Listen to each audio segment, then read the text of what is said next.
Good morning students. मैं अर्चना गुप्ता, आपकी accountancy lecturer, और आज मैं आपको पढ़ाऊंगी एक नया टॉपिक। हमारा टॉपिक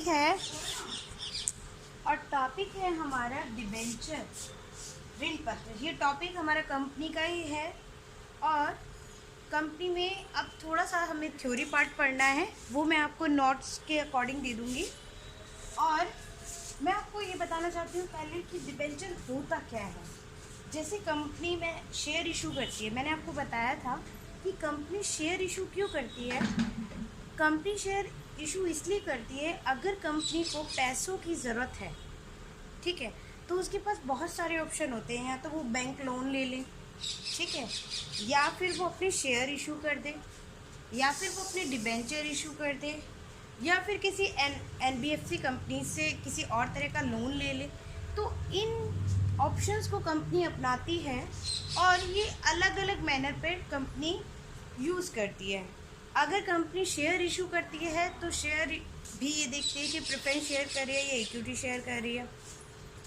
और इक्विटी शेयर कर रही है तो इसका मतलब ये है कि कंपनी सीधे सीधे अपने प्रॉफिट में लोगों को हिस्सा, शेयर होल्डर्स को हिस्सा दे रही है।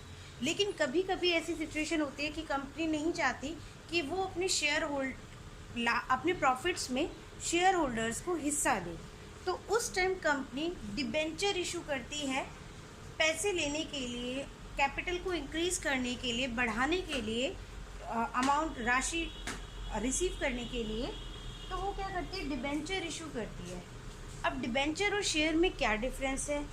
पहली बात तो ये कि जो शेयर होल्डर होते हैं वो कंपनी के लाभों में हिस्सा लेते हैं, और लाभों में हिस्सा अगर वो इक्विटी शेयर होल्डर हैं तो उनकी रेट फिक्स नहीं होती।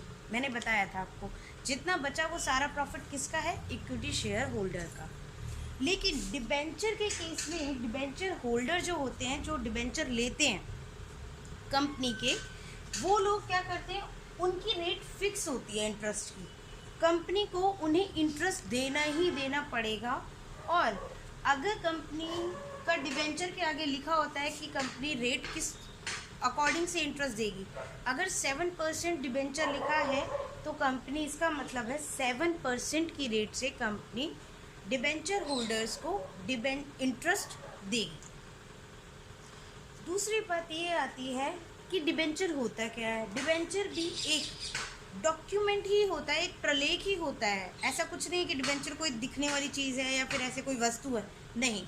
डिबेंचर सिर्फ आपके एक पेपर पे लिखे होते हैं कि इस व्यक्ति का, जिस पे उसका नाम लिखा होता है, जो व्यक्ति ले रहा होता है, उस व्यक्ति को कंपनी ने 7% की रेट से इस तारीख को ये डिबेंचर इशू किए हैं, और इन फ्यूचर कंपनी इस पर इस व्यक्ति को इंटरेस्ट देगी, और इंटरेस्ट की रेट ये होगी। और इंटरेस्ट जो है वो आपका क्वार्टरली दिया जाएगा, या हाफ ईयरली दिया जाएगा, या फिर आपका ईयरली दिया जाएगा। ये सब कुछ उस पेपर पे लिखा होता है, और वही कंपनी क्या अपने डिबेंचर होल्डर को इशू करती है, और वही क्या कहलाते हैं, आपके डिबेंचर। यस। लेकिन डिबेंचर इशू करने का मेन रीज़न क्या होता है, कंपनी को अगर किसी भी तरीके से किसी फंड की ज़रूरत है और वो पैसा लेना चाहती है तो वो डिबेंचर इशू करती है। डिबेंचर भी प्रेफरेंस शेयर की तरह 8 प्रकार के होते हैं। सेम वही तरीका है, participate, convertible, non convertible debenture, participating, non participating debenture. तो 8 तरह के डिबेंचर्स होते हैं आपके, वो मैं आपको एक नोट्स में लिखवा दूंगी, आप उन नोट्स को पढ़ के कर सकते हो। अब बात आती है कि डिबेंचर जब इशू करते हैं तो क्या अकाउंटिंग की जाती है। डिबेंचर जब इशू करते हैं तो हम यहाँ पर अकाउंटिंग करते हैं, और वो अकाउंटिंग किस तरीके से की जाती है वो देखना है। एक सबसे बड़ी बात डिफरेंस है शेयर में और डिबेंचर में, कि आपको याद होगा शेयर जो इशू किए जाते हैं वो एट पार और एट प्रीमियम, मतलब दो ही, सममूल्य पर या फिर प्रीमियम पर इशू किए जाते हैं। जबकि डिबेंचर 3 तरीके से इशू किए जा सकते हैं, एट डिस्काउंट, एट पार और एट प्रीमियम। इट मीन्स अगर आप बट्टे पर डिबेंचर इशू कर सकते हो, आप सममूल्य पे कर सकते हो, और आप प्रीमियम पर कर सकते हो। 3 तरीके से हम डिबेंचर इशू करते हैं, जबकि शेयर हम सिर्फ 2 तरीके से कर रहे थे। सिर्फ और सिर्फ इन 2 तरीके से ही हम शेयर इशू कर रहे थे, जबकि डिबेंचर हम 3 तरीके से इशू कर रहे हैं। अब बात आती है कि डिबेंचर को इशू करते वक्त एंट्रीज क्या करनी है। डिबेंचर भी 3 तरीके से मैंने आपको बताया इशू होते हैं, और डिबेंचर भी किस्तों में भी इशू होते हैं, और डिबेंचर भी एक होल अमाउंट एक ही टाइम पे एप्लीकेशन के टाइम पर ही मांग लिया जाता है। तो 2 तरीके से आप डिबेंचर्स को इशू कर सकते हैं, या तो फुल अमाउंट आप किस पे ले लें, एप्लीकेशन पर, या फिर उसी अमाउंट को आप इंस्टॉलमेंट में ले लें। देखिए, अब आता है accounting for issue of debenture. Yes, ऋण पत्रों के निर्गमन पर लेखांकन। मैंने आपको बताया कि जो ऋण पत्र इशू किए जाते हैं डिबेंचर, वो 3 तरीके से किए जाते हैं, एट पार, एट प्रीमियम और एट डिस्काउंट। अब हम बात करेंगे कि अगर इशू कर रहे हैं हम कब, एट पार पर, सममूल्य पर, तो हम एंट्री कैसे करेंगे। जैसे हम शेयर की एंट्री करते थे, बिल्कुल ही वैसी एंट्री है, bank account debit to debenture. बस यहाँ पे शेयर की जगह क्या आ जाएगा, debenture application account debit to debenture application and allotment account. ठीक है, ये आ जाएगा। और ये एंट्री कौन सी है, एप्लीकेशन मनी रिसीव की। उसके बाद सेकेंड एंट्री कौन सी होगी, debenture application and allotment account debit to debenture account. मतलब डिबेंचर मनी को, डिबेंचर एप्लीकेशन मनी को डिबेंचर अकाउंट में ट्रांसफ़र करने की एंट्री हो जाएगी। अब अगर हम इसी क्वेश्चन को एट प्रीमियम पर देखें तो क्या होगा। देखिए, अब सेकंड जो है वो है जब ऋण पत्रों का निर्गमन प्रीमियम पर हो, मतलब when debenture issued at premium, उस केस में क्या एंट्री होगी। पहली एंट्री जब एप्लीकेशन रिसीव करते हैं तो एंट्री वही होगी, bank account debit to debenture application and allotment account.